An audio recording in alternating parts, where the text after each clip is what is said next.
Kebenaran tidak pernah berteriak.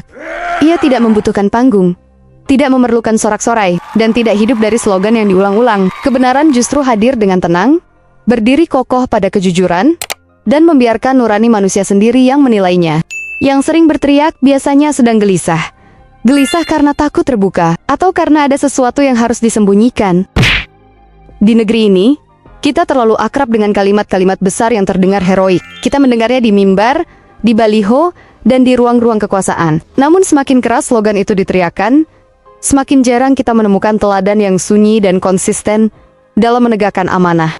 Kata NKRI, harga mati sejatinya adalah seruan luhur. Tetapi dalam praktiknya kerap dijadikan selimut bagi perilaku yang justru menggerogoti sendi Republik. Hari ini, kita tidak sedang menunjuk orang atau lembaga tertentu. Kita tidak menyebut nama, tidak pula menghakimi individu. Yang kita lakukan adalah mengajukan satu pertanyaan mendasar. Mengapa pengkhianatan terhadap amanah publik dapat terus berulang? Seolah-olah rasa malu telah benar-benar hilang dari ruang kekuasaan yang ada. Ketika negara direduksi hanya menjadi simbol, maka simbol itulah yang paling rajin dijaga. Bendera dikibarkan setinggi-tingginya. Jargon nasionalisme diteriakan sekeras-kerasnya. Tetapi substansi moral yang seharusnya menopang semua itu justru dibiarkan rapuh. Simbol akhirnya tidak lagi menjadi pengingat amanah, melainkan tameng untuk menghindari pertanyaan yang tidak nyaman. Inilah wajah Republik simbolik, tampak gagah di permukaan, namun rapuh di dalam. Prosedur audit berjalan lambat, pertanggungjawaban kabur, dan kesalahan selalu berakhir tanpa kejelasan. Negara yang terlalu sibuk menjaga citra, seringkali lupa bahwa legitimasi sejati tidak lahir dari penampilan, melainkan dari kejujuran dalam mengelola amanah. Korupsi tidak tumbuh di ruang gelap yang tersembunyi. Ia justru subur di ruang-ruang yang merasa paling terang, paling benar, dan paling berjasa. Di sanalah kritik dianggap mengganggu stabilitas, dan pertanyaan dipandang sebagai ancaman terhadap persatuan. Dana haji dikorupsi, inilah titik terdalam kejatuhan moral. Dana haji bukan sekadar deretan angka dalam laporan keuangan negara. Ia adalah tabungan iman, hasil dari kesabaran panjang dan pengorbanan hidup yang tidak ringan. Ada mereka yang menunggu belasan tahun, menahan keinginan lain demi satu tujuan suci. Ada pula yang wafat sebelum sempat memenuhi panggilan, membawa serta harapan yang tak pernah terwujud.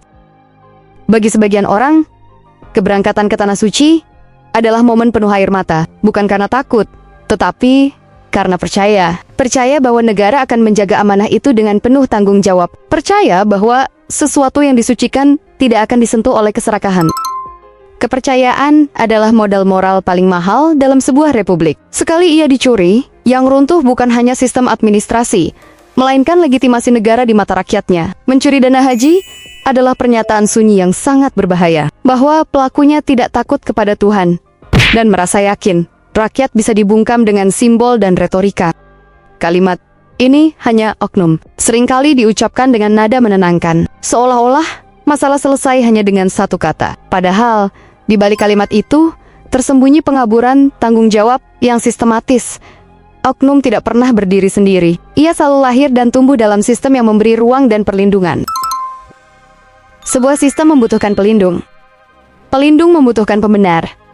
Dan pembenar membutuhkan slogan. Di titik inilah nasionalisme kehilangan maknanya dan berubah menjadi komoditas. Korupsi yang terjadi berulang kali tidak bisa lagi disebut kebetulan. Ia adalah pola yang dipelihara. Sebuah kebijakan tak tertulis yang dijalankan dengan kesadaran kolektif. Elit moral, kuasa yang merasa suci. Elit moral memiliki pola perilaku yang mudah dikenali. Mereka jarang mengakui kesalahan, selalu merasa diserang saat dikritik, dan paling marah ketika diminta membuka data serta proses. Agama dijadikan hiasan legitimasi, sementara nasionalisme dipakai sebagai alat gertak untuk membungkam perbedaan. Ketika agama digunakan untuk melindungi kuasa, maka pada saat itu, kuasa sedang menggerogoti agama dari dalam. Ini bukan lagi sekadar kemunafikan personal, melainkan industri kesalehan palsu yang memproduksi citra tanpa tanggung jawab moral. Pola relasi antara kekuasaan dan kritik kini terasa terlalu rapi untuk disebut kebetulan. Kritik diperlakukan sebagai ancaman, pertanyaan dianggap makar, dan sikap diam dipuji sebagai kedewasaan. Padahal, kritik sejatinya adalah bentuk cinta paling jujur terhadap negara. Dan pertanyaan adalah pagar yang menjaga kekuasaan agar tidak menyimpang. Ketika kritik dibungkam dan korupsi dibiarkan, negara bukan sedang menjadi kuat. Ia justru sedang menyimpan bangkai, takut pada bau yang suatu hari pasti tercium oleh publik. Nasionalisme sejati tidak hidup di panggung sorak-sorai. Ia hadir dalam kesediaan untuk diaudit, dalam keberanian untuk transparan, dan dalam kerelaan menanggung risiko ketika bersikap jujur. Nasionalisme semacam ini tidak marah ketika ditanya, karena ia tidak menyimpan kebohongan. Sebaliknya, teriakan cinta negara yang paling keras seringkali justru berfungsi sebagai pengalih perhatian. Cinta yang takut diaudit bukanlah cinta yang tulus, melainkan cinta yang sedang berbohong. Pada titik tertentu, diam itu tidak lagi bisa disebut netral. Tokoh yang mengetahui kebenaran cenderung memilih diam. Intelektual yang paham, namun lebih memilih aman. Serta pemuka agama yang lebih nyaman dengan panggung, mereka mungkin tidak mencuri secara langsung, tetapi memberi izin moral pada pencurian yang terjadi.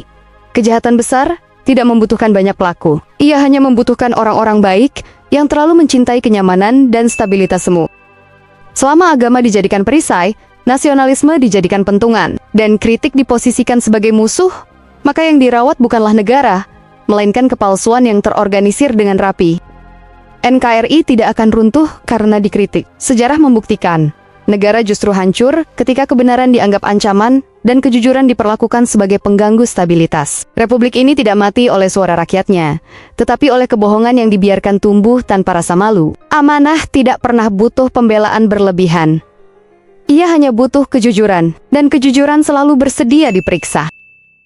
Di hadapan pengadilan akhirat nanti, persoalannya bukan lagi siapa yang paling keras membela negara, atau siapa yang paling pandai merangkai slogan. Yang akan ditanya adalah berapa banyak manusia yang tertahan haknya karena satu keputusan yang tidak jujur. Berapa banyak air mata yang jatuh karena amanah dipermainkan, dan berapa lama penderitaan itu dibiarkan berlangsung.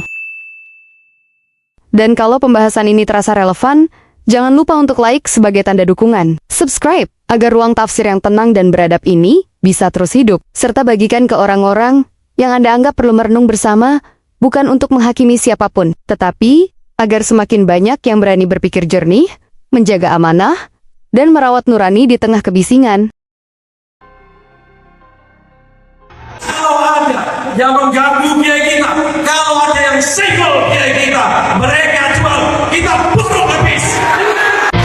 Semua orang teriak sekarang NKRI harga mati Pancasila Jaya, tapi tidak ngerti siapa yang bikin jargon ini, siapa yang bikin kobaran semangat Kiai NU.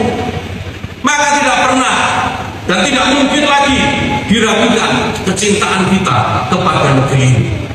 Maka tidak heran sahabat-sahabat sekalian, ketika kemarin ada gerombolan-gerombolan disebut Tahrir Indonesia, HTI dan kelompok-kelompoknya dan simpatisan-simpatisannya pengen meruntuhkan negeri ini, pengen menggulingkan kedaulatan negeri ini, mengganti negeri ini menjadi khilafah Islamiyah. Maka bangsa berada di garda paling depan untuk melawan.